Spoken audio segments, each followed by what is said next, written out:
Huwag na ho kayo magpadala sa mga acting. Huwag na kayo magpadala sa mga drama. Best actor ho ito. Artista. Para sagutin yung pagbebenta, ang sinasabi, ganito. Ganito ho ang narrative at kwento. Kung kayo ay mga magulang, kung ikaw ay tatay, ikaw ay nanay, kung wala kang may pakain sa mga anak mo, anong gagawin mo? Magbibenta ka at mangungutang. Tama ho ba, Nay? Tapos ang tatanungin mo, nanay, walang magawa, kundi sabihin, tama, oo. Parang nagamit lang yung pandemya, nagamit yung Maynila para sa personal na interes. Nakita ko yung mga proyekto, parang ampaw lang eh. Yung bilang pag-aari ng Maynila na wala, hindi natin alam saan napunta. Hindi pagkakaunawa nila gusto and Unang-una, wala po akong galit sa kanila personal. Actually, idol ko nga siya dati.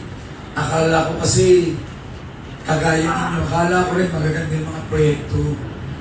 Pero nung nalaman ko rin mga pagbebenta, nalaman ko yung mga pangungutang, nawala yung respeto ko, nawala yung pagtingin ko. Parang nagamit lang yung pandemya, nagamit yung Maynila para sa personal na interes. Nakita ko yung mga proyekto, parang ampaw lang eh. Kumbaga, parang naglinis ka sa labas, pero yung loob, madumi pa rin. Naging sanilang to ng katiwalian eh. Bilyong-bilyong pag-aari ng Maynila na wala, hindi natin alam saan napunta. Hindi ko alam kanino binenta, magkano, ano ito? Bakit yung tinago? Hanggang ngayon, wala pa rin pong explanation niya. Ito yung pilit iniiwasan ng mga nagbenta. At ang nakakatawa pa, dinadaan sa drama ngayon. Panoorin niyo ho ang mga proclamation rally at drama ngayon. Gusto kong malaman ng mga Manileño, gusto ko magising ho kayo. Huwag na ho kayo magpadala sa mga acting. Huwag na kayo magpadala sa mga drama. Best actor ho ito. Artista. Para sagutin yung pagbebenta, ang sinasabi, ganito. Ganito ho ang narrative at kwento. Kung kayo ay mga magulang, kung ikaw ay tatay, ikaw ay nanay, kung wala kang may pakain sa mga anak mo, anong gagawin mo? Magbibenta ka at mangungutang. Tama ho ba, Nay? Tapos ang tatanungin mo, nanay, walang magawa, kundi sabihin, tama, oo nga.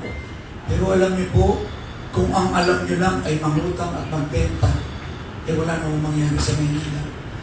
Mga kababayan ko Manileño, huwag na ho tayo magpapadala sa mga ganitong drama, sa mga ganitong pambobola. Panahon na para magising tayo. Tagal na natin pinagluloko. Tagal na natin tinutulongis. Sa totoo lang, baliktad eh. Huwag na ho magpadala sa ganitong drama. Diretsuhin na natin. Diretsong sagot, diretsong plano, diretsong plataforma. Yan ang kailangan natin para magpagkaroon ng pagbabago sa Maynila. Sa pangalawang tanong mo, anong masasabi ko sa mga away nila? Maraming salamat. Dahil nalaman namin yung mga issues ninyo. Nalaman namin yung mga ginawa ninyo. Dahil dati sila ho yung magkasama. Sila yung nakakaalam ng sikreto ng isa't isa. Dahil sa pag-aaway nila, sinasabi ng isa yung problema, sinasabi niya yung mga maling ginawa ng isa, sinasabi naman ng isa yung ginawa ng isa, actually, puro siraan. Siraan nga sila na siraan.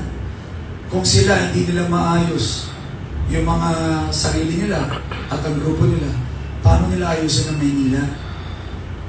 Ang sama ito yung tinatawag na classic na pamumulitika.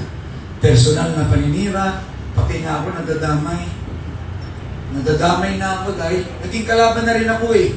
Hindi naman ako lumalaban sa kanila eh. Ang pinaglalaban ko yung mga Manileño eh. Hindi sila tinitignan kong kalaban ko. Ang tinitignan kong kalaban, yung korupsyon. Yung paglinis, hindi lang sa labas. Hindi lang yung basura sa labas ng Maynila. Pati yung basura sa loob ng City Hall. Yun ho ang lilinisin natin dito sa Maynila.